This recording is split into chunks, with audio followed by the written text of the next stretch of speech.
What you see on the screen is a text by Kandinsky, which is very, very famous.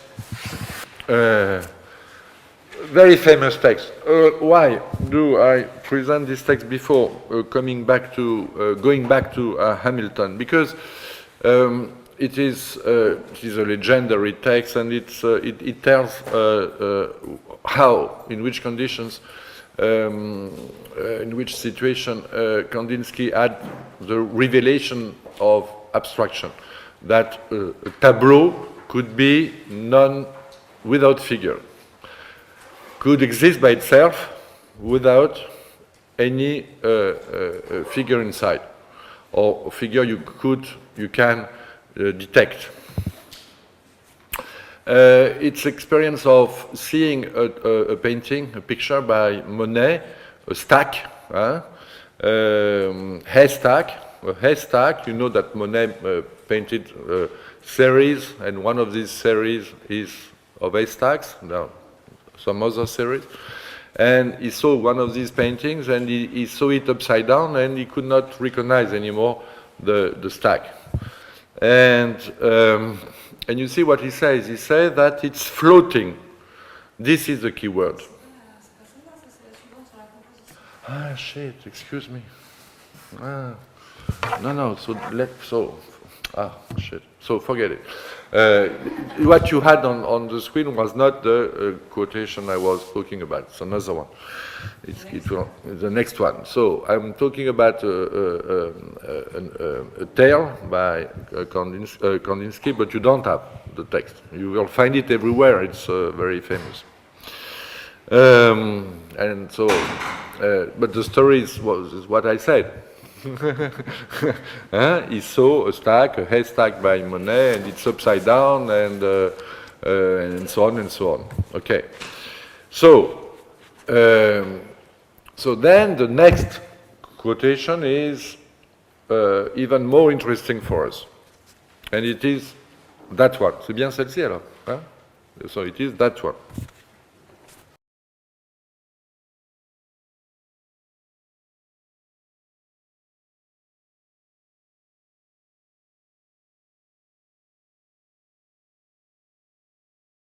So then, in this second paragraph, he describes his experience of this picture which is floating. Voilà. This is the key word. It is floating. It means that the picture, the tableau, is disconnected from the ground. It lost its ground in a way. So the picture doesn't exist anymore in the field of perception of the body. Yeah? Floating, it is about that. It's about this dissociation of the tableau, of the picture, from the common ground of objects. Voilà, that's exactly the point.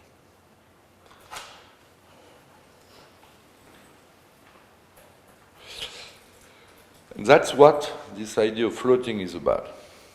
But if you start to think of it, if you put a tableau on a wall, in a way it's floating also. It's attached to the wall in a way. But you can, as I said, move it,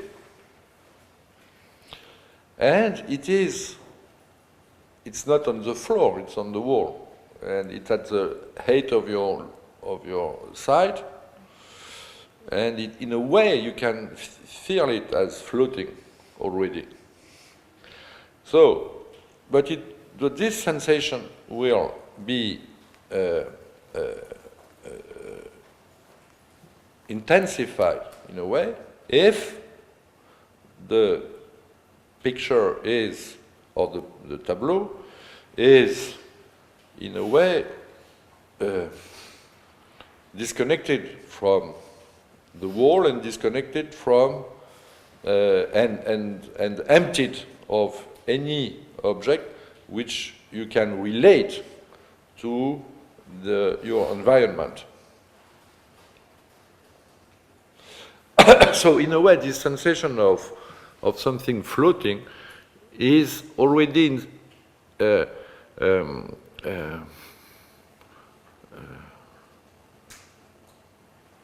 it's implied in the idea itself, in the very idea of the tableau. Okay? So, so you see, there is a subtle displacement from what I mentioned 2 days ago, about the body, about the confrontation, and so on. Okay. So my hypothesis, which I will not develop today, and because this should be a totally new, another seminar. My hypothesis is that has to do with hallucination. Because what is hallucination? Hallucination is a perception without object, precisely.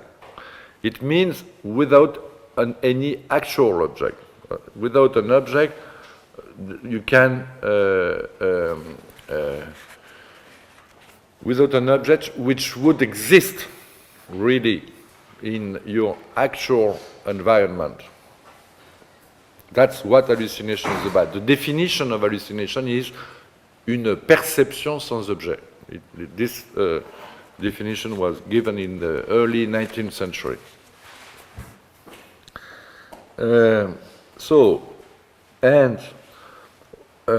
In a way, what Kandinsky is describing is not what he is describing is not an hallucination. It's not a proper hallucination. It's an illusion. But an illusion can be close to a hallucination. And in other texts, it's very clear that he is talking about hallucination. As he's talking of vision as hallucination. When you hallucinate something, you see something very sharply. It's very sharp, very defined, very clear. Thank you. But thank you. There is no, but it doesn't exist. It's not real. It's not there. It's not actual. Okay? Alors.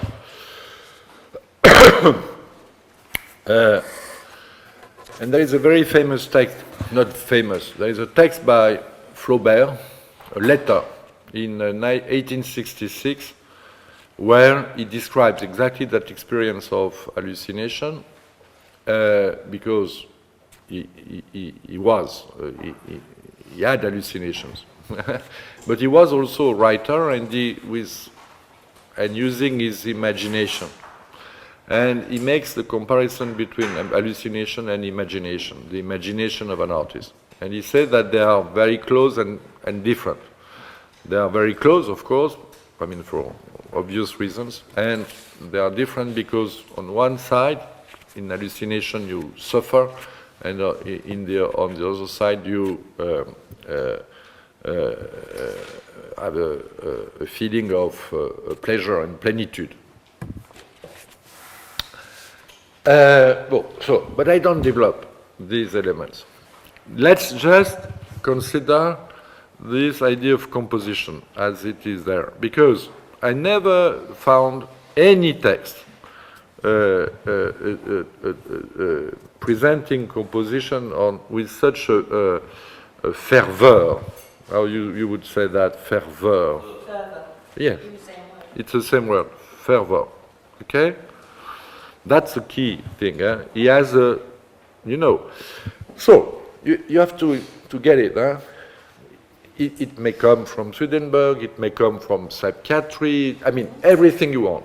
But the key thing is that it is a very specific experience of this guy, who will produce some key paintings, tableaux of 20th century art. And he could make them because he had this idea of composition, because he had this fervor that the tableau was about composition, that composition was enough, in a way. You don't need to show anything. You don't need to show the Virgin. You don't need to show God. You don't need to show the Christ. You don't need to show Buddha or anything. You can show all of this, but the key is composition, because this is what the tableau is about, fundamentally. So you see, we are always back to this, that the tableau has to do with composition. And it is amazing to see it in Kandinsky, the inventor of abstract art. I mean, one of the inventors of abstract art. You see, it's something which is not really considered most of the time in the history of art, that you know, tableau compositions go together, even in abstraction, and even maybe more in abstraction than anywhere else. You see? So you have to disconnect composition in your mind from figuration, from the work of the figure. Okay? Which means that this tableau form we are talking about since the beginning of the seminar, at a certain point becomes also about the internal form of the picture and the internal shapes which embody the form of the tableau inside the picture. These paintings, these are the paintings he is mentioning. Huh? These are the paintings.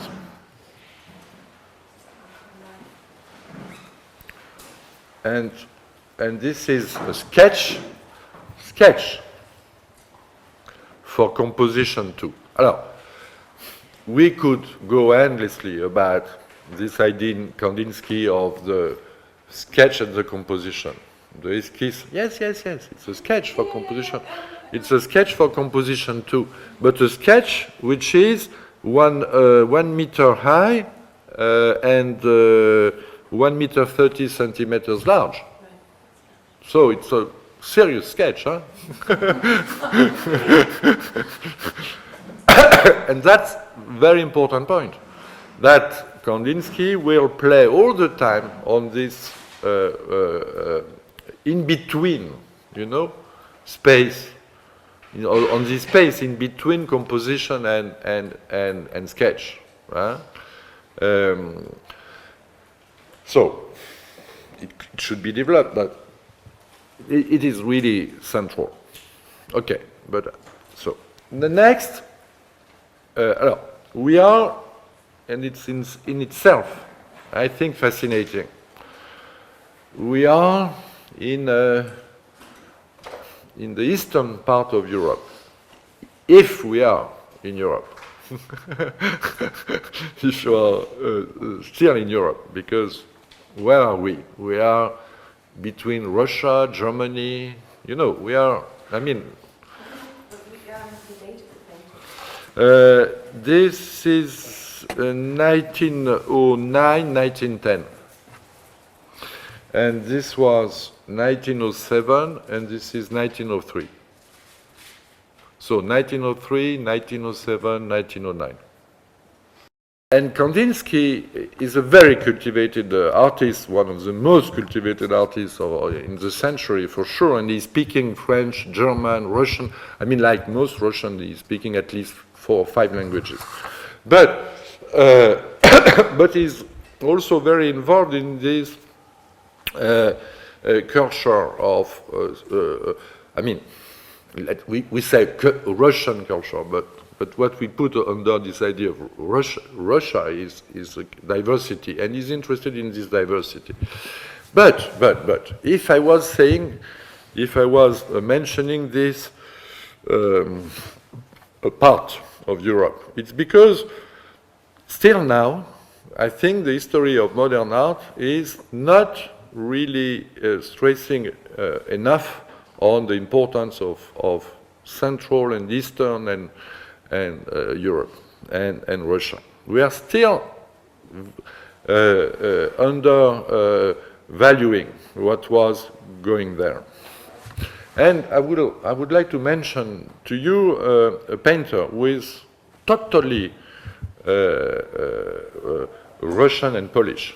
He never came to Paris, and his knowledge of French art it went through these two major collections of Shukin and Morozov. Because you have to understand that even before, before the revolution, you are Russian. You see the best of art of the time. You are French, you are German, you don't. You are British, you don't see anything, excuse me. You just don't see anything. But you are Russian, you see everything. Because there were two crazy guys, very rich, who bought the best of what was produced, really the best. And that's very important. So you are a Russian artist, and you see the best of Cézanne, the best of Picasso, the best of Matisse. And you don't see this mixed up with second-rate artists. Yes, there are a little bit, but especially Shukin, because Morozov was less. Yes, no, he was less sharp. Shukin was really sharp. He was really going to the best. But I was telling you, I mean, these days, that it's important to know everything, but to go to the best and to see the difference between what is really good and what is second-rate and what is bad. It is fundamental. It is absolutely fundamental, and that's what happened there in Russia. They could see the best of Matisse, for example. You were in France, you could not. Only if you knew Matisse. Yes, voilà. You could go to the Bernheim.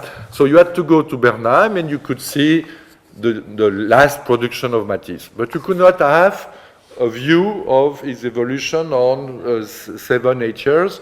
This you could see it on the wall of Shukin because it was open to the public, 1 day a week. So every artist was going there. Alors, so, and the guy I will now present to you, I'm sure you never heard his name. It is Cheminsky. And Cheminsky, when I discovered him in 78, I was like that. It was a revelation. Because it is probably the artist of that period who pushed this idea of the tableau to its extreme expression. I think you cannot go further on. Yes, you can go further on. You can go, further, not further on, further, on a conceptual level, but not on the level of experience of painting. It's very difficult to explain this. How will I put it? In a way, when Rodchenko made 3 monochromes, and he said, painting is over. Now we have to go into construction. It's more extreme, in a way, but it is conceptual. He is not conceptual. What he makes is this. What it is a tableau, a composition, a unist composition, unistic composition. He invented a kind of idea of art which he called unism. In unism. You have the idea of it's coming from Latin. It's not Russian. In Russian, it is said adin. So it's not. So it's unism. It's coming from Latin language, French, of course, French language. So, so it's So he made these unistic compositions. You imagine unistic composition. I mean, if you associate freely about the word composition, it's clearly about several things. To compose, it's to put together several things. A multiplicity. And he says, no, no, no, composition is about producing one thing. It's producing a tableau as a unified plane. Which doesn't mean that in this unified plane there will not be different colors, different lines, and so on. But all this multiplicity will be integrated in one thing. And there will be no difference between the internal composition and the overall plane. So he invented 40 years before, because his manifesto of unism was published in 1927 in a magazine, and in 1928 as a book. So he invented 40 years before Greenberg, who never mentioned him because Greenberg has had no idea of Cheminsky. So you see what I mean when I said that we ignore all this modernist, American modernist idea was built on the ignorance of Russian art. The only thing Greenberg knew is Malevich, and what he said about Malevich is so stupid, so empty that you cannot believe. So this guy invented this idea of the Greenbergian idea. No, le bord à bord. All over. Thank you. The idea of the all over, 40 years before. Alors, you must read his manifesto. It is translated in English. It was published in the 70s, a long time ago, but it was not read in this country, I know. It was published in English in the catalog, but I don't have the cover, of a show in Eindhoven, in Holland. But probably there was still, since that moment, a new translation. But you must absolutely read this manifesto. This is called composition uniste. Composition. Hein? Yes, unistic composition. I mean, it's not called composition uniste or unistic composition. It's in Polish, but I mean it's composition. Okay.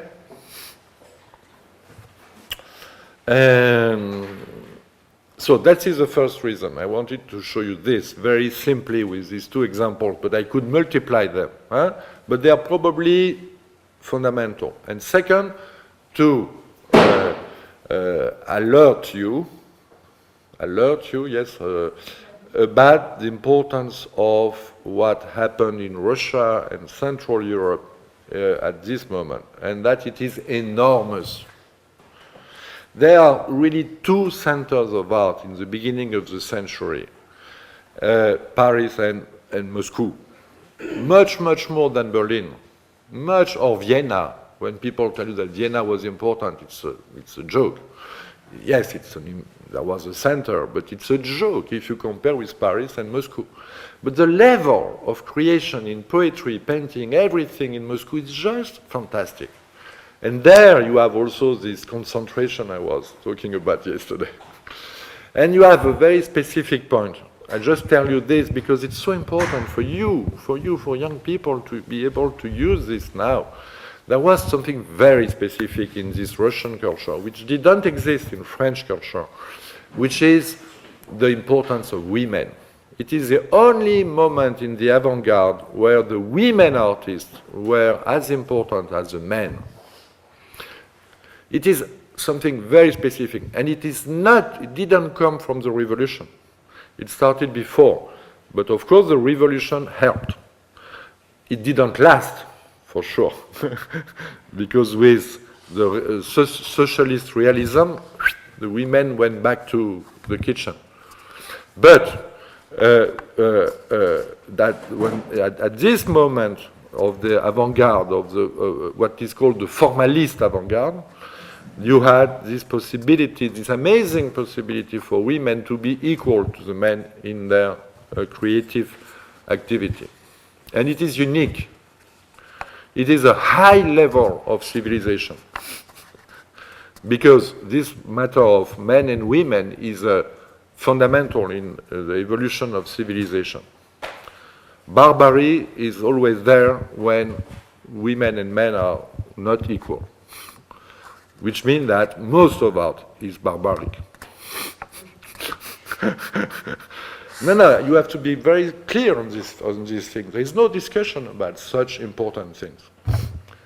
It is fundamental, no discussion. And I'm not talking about feminism and all this thing. It's much more basic. It's so. I close this chapter of abstraction and Russian or East or Central Europe art. And I go back to Hamilton.